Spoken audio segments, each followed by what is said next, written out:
Hola, continuando con la historia de la arquitectura, aquí veremos la tercera parte de las vanguardias europeas. Les habla Nelson Cordido y debajo están mis señas.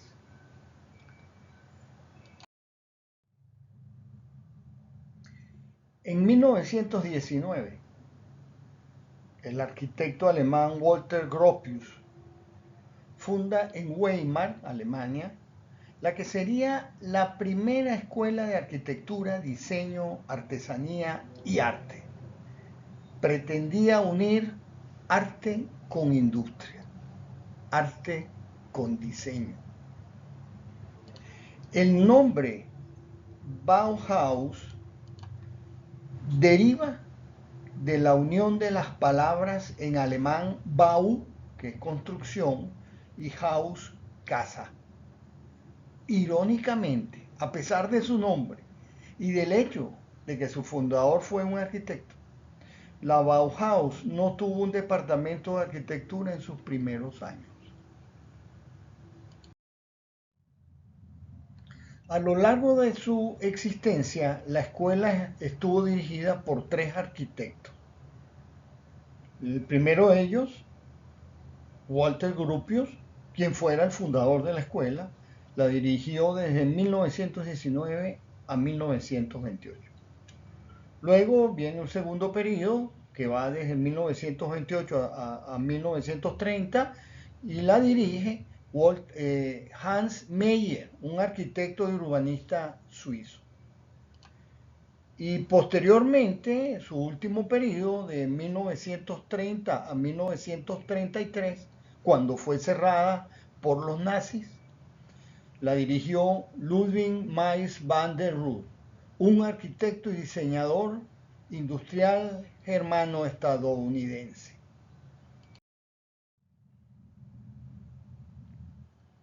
Walter Gropius nació en Berlín en 1883 y murió en Boston en 1969 porque con la Alemania nazi, él tuvo, igual que muchos, tuvo que huir a los Estados Unidos. Fue hijo y nieto de arquitectos. Estudió arquitectura en Múnich y en Berlín, abandonando la carrera en 1908 sin el título. Según confesión propia, se sentía sobrepasado por sus limitaciones con el dibujo. Él no era muy buen dibujante. Después de sus estudios, trabajó durante 3 años en el despacho de Peter Behrens, el famoso arquitecto alemán quien acuñó la frase menos es más, atribuida erróneamente a Mies van der Rohe, quien era su ayudante. Luego de su experiencia con Behrens, se independizó. Gropius logra independizarse y trabajó en la reforma y ampliación de la fábrica de Fagus en Arfield, junto a Adolf Meyer. Era un encargo del propietario que quería una estructura radical que expresara la ruptura con el pasado de la compañía. Con sus estructuras metálicas finas, sus grandes superficies con cristales, sus cubiertas planas y sus formas ortogonales, esta obra se convirtió en pionera de la arquitectura moderna. Por cierto, el conjunto arquitectónico de la fábrica Fagus fue declarado Patrimonio de la Humanidad por la UNESCO en 2011. ¿Quieren saber qué producía esta fábrica? Hormas.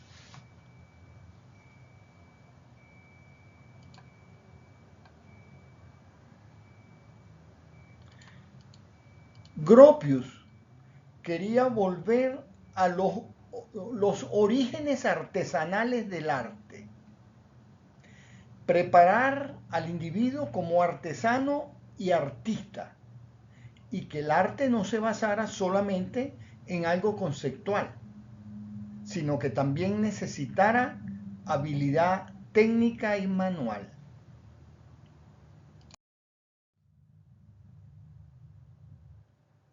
De manera que Gropius fue el fundador de la famosa escuela de diseño de la Bauhaus, en la que se enseñaba a los estudiantes a utilizar materiales modernos e innovadores para crear edificios, muebles y objetos originales y funcionales.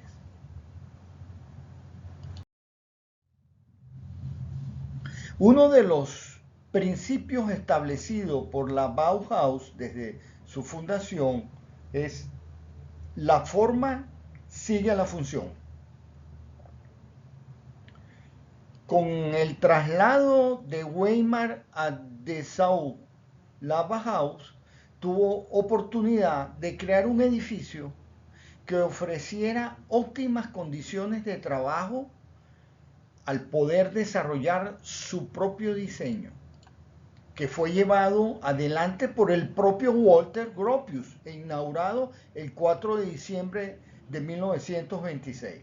Porque antes de esto la escuela funcionaba en un edificio alquilado, ¿no?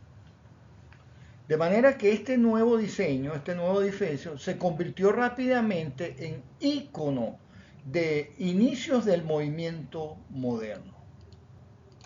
El diseño del edificio de la Bauhaus se considera una obra maestra del racionalismo europeo en medio de la crisis del pensamiento moderno.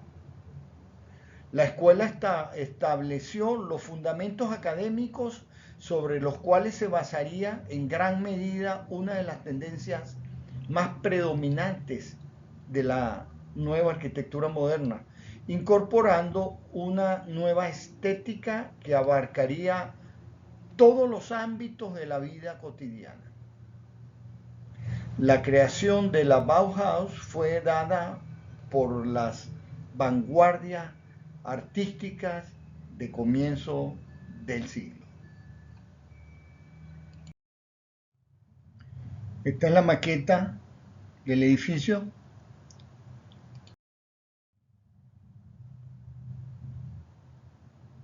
Veamos los usos en esta axonometría. Aquí está la Escuela Superior de Arte y Diseño. Esta es la escuela técnica, la administración. Ahí estaba la oficina de Gropius. El espacio de espectáculos. Ellos hacían muchas fiestas, celebraban muchos eventos. Este edificio son las habitaciones de estudiantes. Y como un ejemplo vamos a mostrar la primera planta solamente, no vamos a ver otra, porque vean la distribución.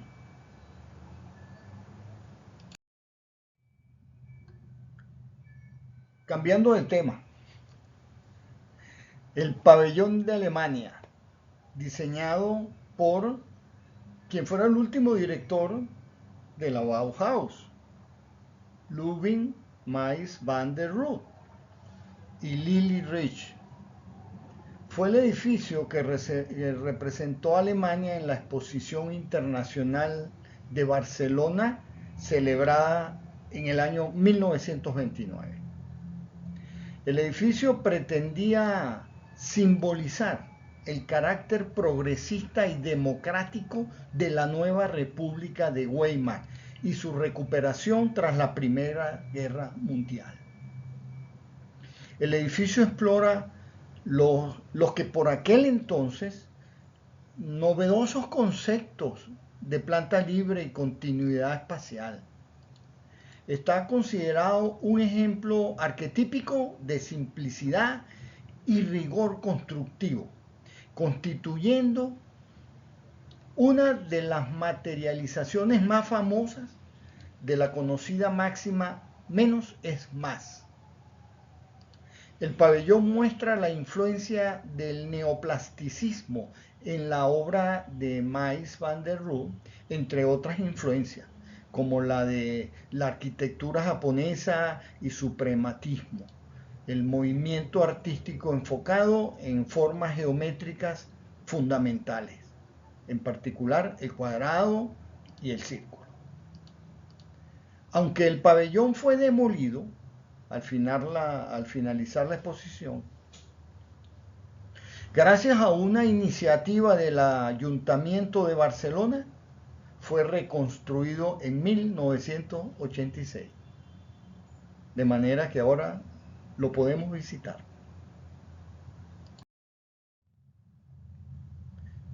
Vista del interior,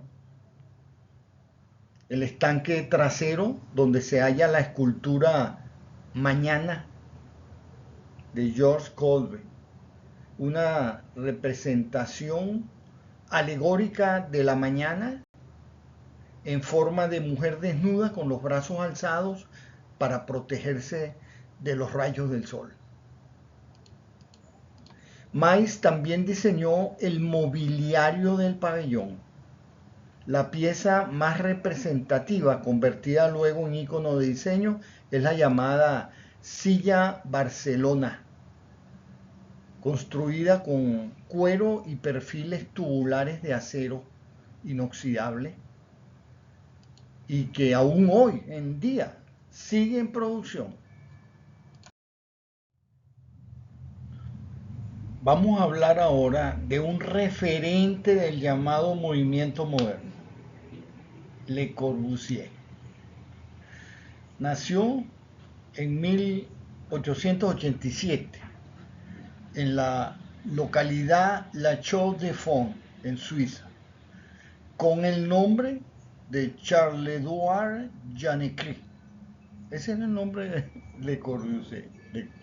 A los 29 años se trasladó a París, donde ingresó a la Escuela de Arte. Posteriormente adoptó el seudónimo de Le Corbusier, asociado al cuervo. En 1905 diseñó su primer edificio, la Villa Fallet, una casa unifamiliar para un miembro de la Escuela de Arte donde él estudiaba. En los siguientes 10 años hizo numerosos edificios que todavía no llevaban su sello característico posterior. Por ejemplo, la Villa Jeanne Perret, también conocida como Maison Blanche o la Mansión Blanca, construida para sus padres en 1912 en la ciudad de Chaux-de-Fonds, o la Villa Fabre-Jacot en Suiza, construida en 1912 también. Las casas de Citroën representan el primer ensayo importante de Le Corbusier sobre una vivienda en serie que puede construirse a partir de elementos estandarizados. Buscaba crear la vivienda que se pudiera construir en serie, al igual que la maquinaria, convencido que el avance de la industrialización puede ser el vehículo para satisfacer gran parte de las necesidades del hombre. Y entonces intenta, con un criterio práctico y racional, dirigir la arquitectura por ese rumbo. La casa Citroën es un prototipo de vivienda unifamiliar que diseñó en 1920. Era una unidad de vivienda individual que se podía producir en serie y que se podía aglutinar entre varias de su clase conformando bloques de piso. Ideada originalmente de forma teórica, Le Corbusier la puso en práctica con diversas variaciones en varias de sus realizaciones, como por ejemplo en la villa de Bernous, en Bas-Cresson, en 1922, la casa Ossenbach en París en 1924, el pabellón L'Esprit Nouveau para la exposición de arte decorativa en 1925 en París, la colonia de Cité-Fruc en Pesa en 1926 y la casa Jet de Amberes en 1926. Y este es la casa Citroën en Stuttgart, 1927. En París trabajó durante 15 meses en el estudio de Auguste Perret, arquitecto pionero en la técnica de construcción en hormigón armado. A continuación se trasladó a Alemania para estudiar las tendencias arquitectónicas de ese país. Allí trabajó en la oficina de Peter Behrens, donde coincidió con Ludwig Mies van der Rohe y con Walter Gropius. Luego visitó Viena, Rumanía, Turquía, Grecia e Italia y a su regreso fue profesor durante 2 años en el Departamento de Arquitectura y Decoración de la Escuela de Arte de París. En 1922, Le Corbusier comenzó a trabajar con su primo Pierre Jeanneret, asociación que mantuvieron más o menos hasta 1940 y que luego retomarían para los proyectos en la India. Inicialmente, los dos diseñadores casi exclusivamente se dedicaban a edificios residenciales. Le Corbusier realizó innumerables proyectos, de los cuales muchos nunca llegaron a realizarse, pero que marcaron a generaciones posteriores de arquitectos. Uno de sus grandes proyectos de estos años, en este caso como urbanista, fue su diseño conceptual de una ciudad de 3 millones de habitantes, la Villa Contemporánea o la Ciudad Contemporánea de 1922, así como su Plan Voisin para París, 1925. En este proyecto, Le Corbusier desarrollaba su idea de una reconstrucción total sobre un plano geométrico como única solución para descongestionar los núcleos antiguos de las viejas ciudades. Propuso derribar 40 hectáreas de viejos edificios a la orilla derecha del Sena, de los que solo se salvarían los grandes monumentos. En su lugar se situaría una gran explanada verde que albergaría 19 altos rascacielos de 180 metros de altura, con planta de cruz, con carreteras rectas y a diferentes niveles. Esto permitiría que la ciudad funcionara como una máquina de vivir. Le Corbusier lo explicaba: la ciudad de hoy es una cosa moribunda, porque su planificación es anticuada. El resultado de un verdadero diseño geométrico es la repetición. El resultado de la repetición es un estándar, la forma perfecta. En 1933 reformuló sus teorías con el nombre de Ciudad Radiante, un proyecto casi utópico que aunaba funcionalidad con preocupación ecológica, con bloques gigantes de apartamentos separados entre ellos para garantizar su exposición al sol, grandes espacios con jardines, separación de funciones y eficientes vías de comunicaciones. De acuerdo con los ideales modernistas de progreso que alentaron la aniquilación de la tradición, la Villa Radiante sería la solución para las antiguas ciudades europeas que habían sido destruidas en la guerra. Estos proyectos nunca llegaron a construirse, pero tuvieron gran influencia en muchas otras partes del mundo. Por ejemplo, en la concepción de Brasilia.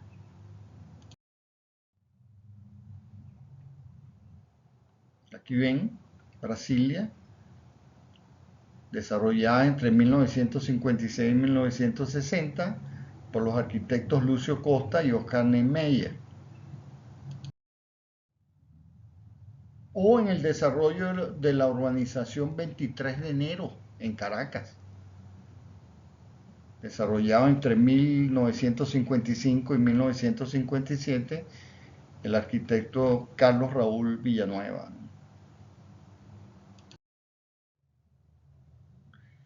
En 1927, Le Corbusier expuso en forma sistemática sus ideas arquitectónicas, los llamados 5 puntos de una nueva arquitectura.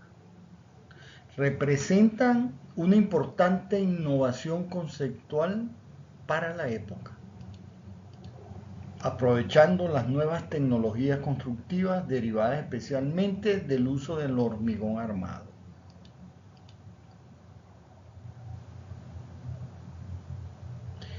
El edificio, que descansa sobre pilotes o columnas en la planta baja, dejando un gran espacio libre. El espacio interior libre debido a la estructura basada en pilares, ya que no hay muros de carga, solo tabique. Fachada libre de elementos estructurales, de forma que se pueden multiplicar las aperturas acristaladas y diseñar sin condicionamientos ni impedimentos. Ventanas corridas en las fachadas para conseguir una profusa iluminación natural en el interior, y la terraza sobre la que se sitúa un jardín.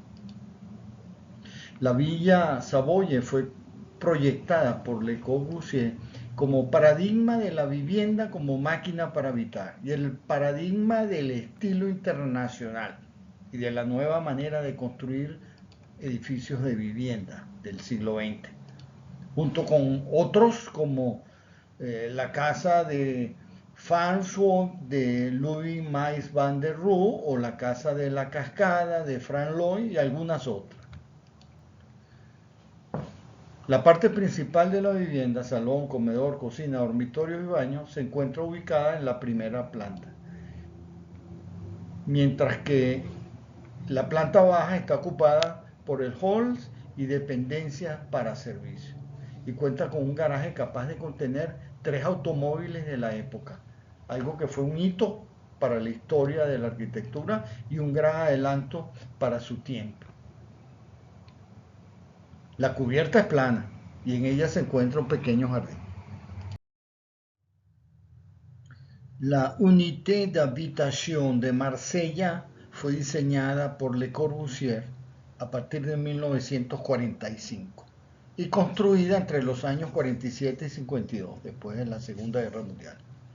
Es un enorme bloque de vivienda colectiva de hormigón en bruto, que fue considerada como la primera obra auténticamente de posguerra, en el sentido de que sus planteamientos innovadores evidencian un claro quiebre con la arquitectura moderna practicada previamente.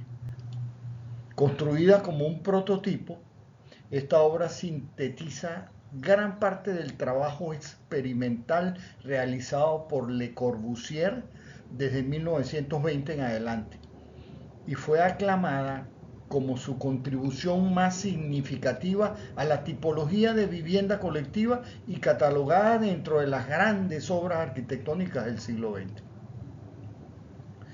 La Unité d'Habitation está pensada como una ciudad dentro de una ciudad. Es decir, Le Corbusier proyectó a este tipo de conjuntos habitacionales como autónomos dentro del ámbito urbano, donde sus residentes pudiesen acceder a una serie de servicios sin tener que depender del exterior.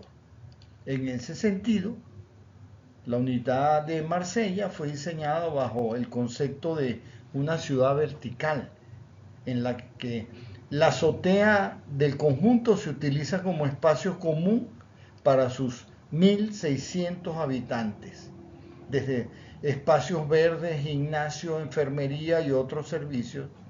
Por el contrario, la primera planta del conjunto está libre y ahí se encuentran espacios verdes, pasos peatonales, estacionamientos, entre otros. Hoy en día, la obra y el razonamiento espacial de Le Corbusier siguen vigentes, tanto en la práctica como en la enseñanza y en la teoría de la arquitectura. Es una de las figuras claves de la arquitectura moderna. Es uno de los precursores del brutalismo. Sus trabajos posteriores han servido de base a distintas corrientes arquitectónicas.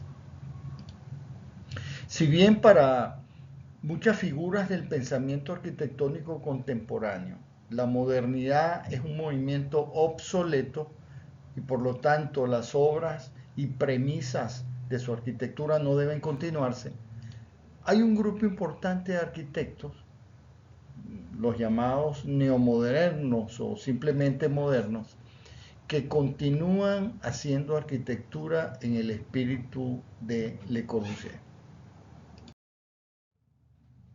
Vamos ahora con Ludwig Mies van der Rohe. Él nació en el Reino de Prusia en 1886 y murió en Chicago, Illinois, en 1969. Tuvo que emigrar, como tantos otros, a los Estados Unidos cuando los nazis tomaron el poder en Alemania. Fue un arquitecto y diseñador industrial germano-estadounidense. Junto a Walter Gropius, Frank Louis Braille y Le Corbusier, es ampliamente reconocido como uno de los pioneros de la arquitectura moderna. Aunque no fue el único que intervino en estos movimientos, su racionalismo y su posterior funcionalismo, resumido en su lema "menos es más", se convirtieron en modelos para muchos arquitectos, artistas y diseñadores posteriores. Fue el último director de la Bauhaus, ya esto lo habíamos dicho, y con el ascenso del nazismo al poder, que se oponía frontalmente a la modernidad de esta escuela, se ordenó su cierre y Mies emigró a los Estados Unidos. Allí aceptó el puesto de director de la Escuela de Arquitectura del Instituto Tecnológico de Illinois en Chicago. Algunos de sus primeros diseños, vemos la casa de Riel, que sigue el gusto predominante de su tiempo, ¿no? Un estilo sencillo y práctico con referencias a la arquitectura de residencias de principios del siglo XIX. En 1911 diseñó la casa Perbst, luego la casa Urbis, construida en Potsdam en 1917, y la casa Ryder en 1923. Estas obras ya mostraban el camino que continuaría durante el resto de su carrera. Así vamos observando la transición de lo tradicional a la modernidad. El proyecto para Casa de Campo de Ladrillo de 1924, los espacios continuos que los conecta con el espacio exterior, Patio de Villa Wolf, su primera casa modernista, construida en 1926,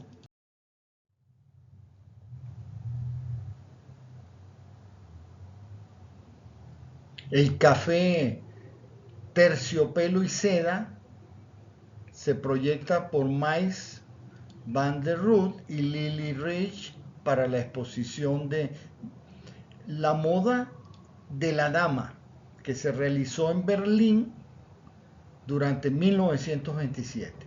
Es un espacio singular y experimental basado en las ideas de planta libre en una superficie de alrededor de 650 metros cuadrados, el área visible del café. El espacio recibe luz natural cenital desde las ventanas laterales superiores del pórtico trapezoidal, creando un espacio amplio de gran ambiente y lumínica. Este es el pabellón de Barcelona, en Barcelona, ya ustedes lo conocen, construido en 1929 para la exposición mundial del que acabamos de hablar hace poco. La elegante Villa Tugendhat, construida en 1930 en Brno, Checoslovaquia, actual República Checa. Vean el interior.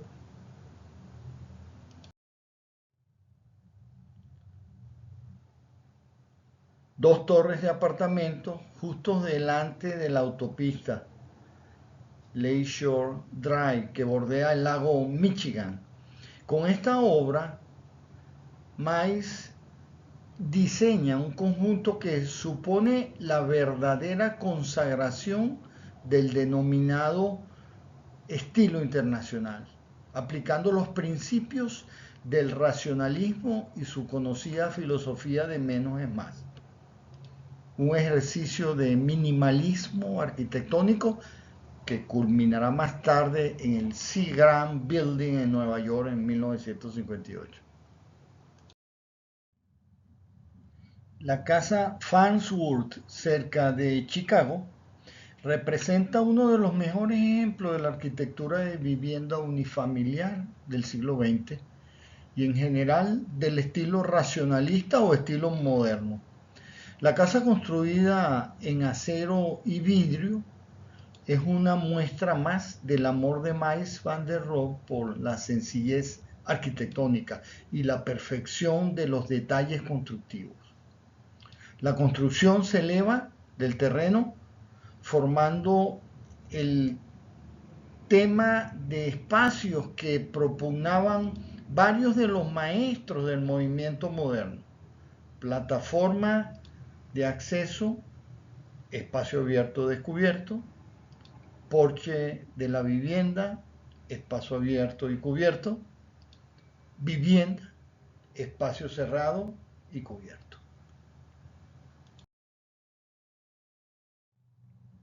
Mies fue nombrado director de la Escuela de Arquitectura del Instituto de Tecnología de Chicago.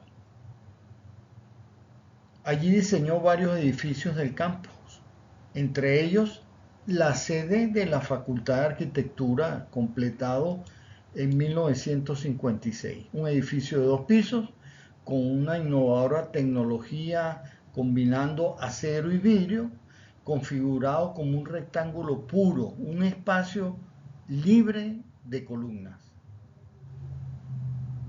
4 vigas de acero soldadas a 8 columnas en H conforman la estructura primaria desde la cual se suspende el techo.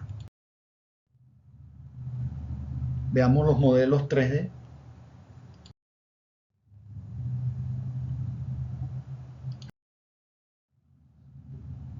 Durante su construcción, Mies tuvo que enfrentar a numerosos obstáculos, como la resistencia inicial del Consejo Universitario, quien pensaba que era una obra muy costosa. Superado esto, se presentó la oposición de los inspectores de construcción de la ciudad, quienes solicitaron que las columnas fueran a prueba de fuego, por lo que debían estar recubiertas con concreto. Como todo el diseño de Mies se hubiera perdido, si hacían esto, optó por registrarse el edificio como almacén, evitando así tener que cumplir las normativas de resistencia al fuego.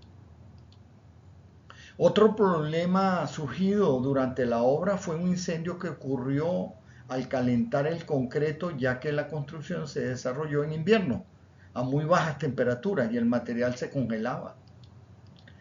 La última objeción que el arquitecto enfrentó fue por las escaleras, diseñadas sin pasamanos.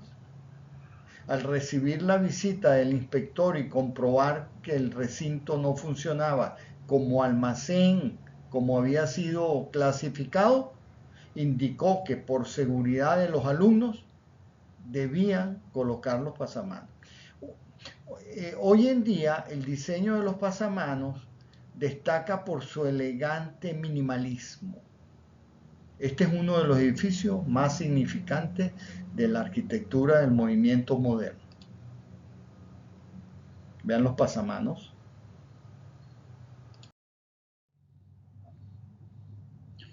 El Seagram Building, ubicado en el 375 de Park Avenue en Nueva York, Es una moderna torre de oficinas de Mies van der Rohe que él realizó en colaboración con Philip Johnson. Es la sede central de la corporación Sigrand, símbolo del mundo industrial contemporáneo. Ilustra el lema del arquitecto menos es más. El edificio cuenta con 39 pisos en 157 metros de altura y fue construido entre los años 1954 y 1958. Aunque ahora aclamado y ampliamente influyente como característica del diseño urbano, Mies tuvo que convencer a los banqueros de que una torre más alta, con un importante espacio abierto no utilizado a nivel del suelo, mejoraría la presencia y el prestigio del edificio. Otro de los grandes arquitectos de la época fue Alvar Aalto, un arquitecto y diseñador finlandés. Formó parte del movimiento moderno. El propio Aalto teorizó sobre su método de proyecto. Primero analizaba todos los requisitos del proyecto y entonces lo dejaba de lado para hacer bocetos con ideas de trazos sencillos, hasta encontrar aquel dibujo que solucionase todas las condiciones de partida de manera satisfactoria. Para Aalto, la experimentación de las ideas no concluía hasta que el proyecto estaba construido. Al no considerarse terminado sobre el papel, sufrían modificaciones durante las puestas en obra. Aalto se empapó de la arquitectura moderna internacional, pero al igual que otros arquitectos de la segunda generación, buscó la manera de agregar las variables de cada territorio y cultura. Este es el estudio de Aalto en Helsinki en 1954.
La biblioteca de Vipurin está situada en Vyborg, Rusia, construida durante el tiempo de la soberanía finlandesa, ¿no? De 1918 a 1944, antes de que la ciudad de Viipuri fuera anexionada por la antigua Unión Soviética y su nombre finés fuera cambiado a Vyborg por las autoridades soviéticas.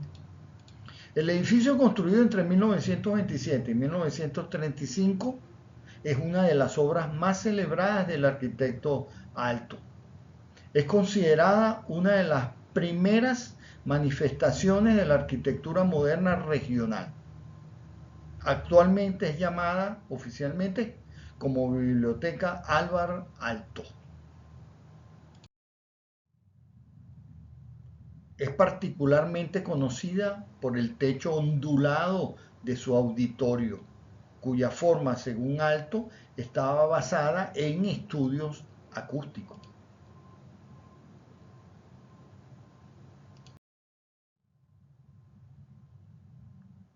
Luz natural. La iluminación es una de las consideraciones primordiales en una biblioteca.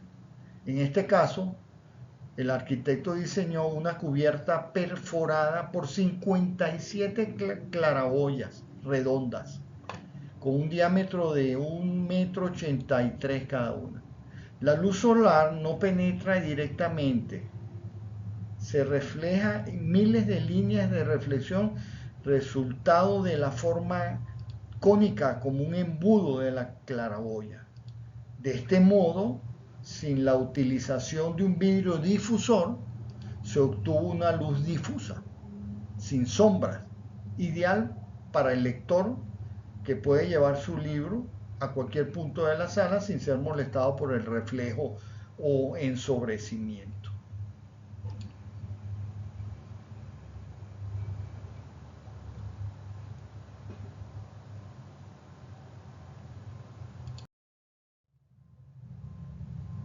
Edificio de apartamentos en Bremen, Alemania, construido entre 1958 y 1962.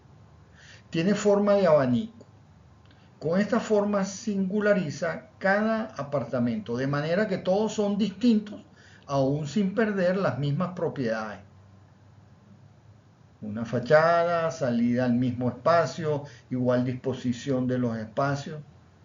Además, la disposición en abanico puede tener un origen funcional en cuanto a los desplazamientos, ya que estos, al encontrarse en su vértice, se acortan, evitándose largos pasillos.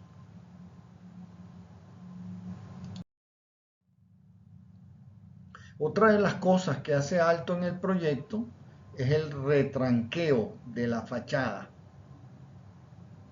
para así darle a cada apartamento una terraza bien orientada. Se entiende por retranqueo de la fachada la distancia mínima que debe separar la edificación principal de la alineación de parcela y que debe quedar libre.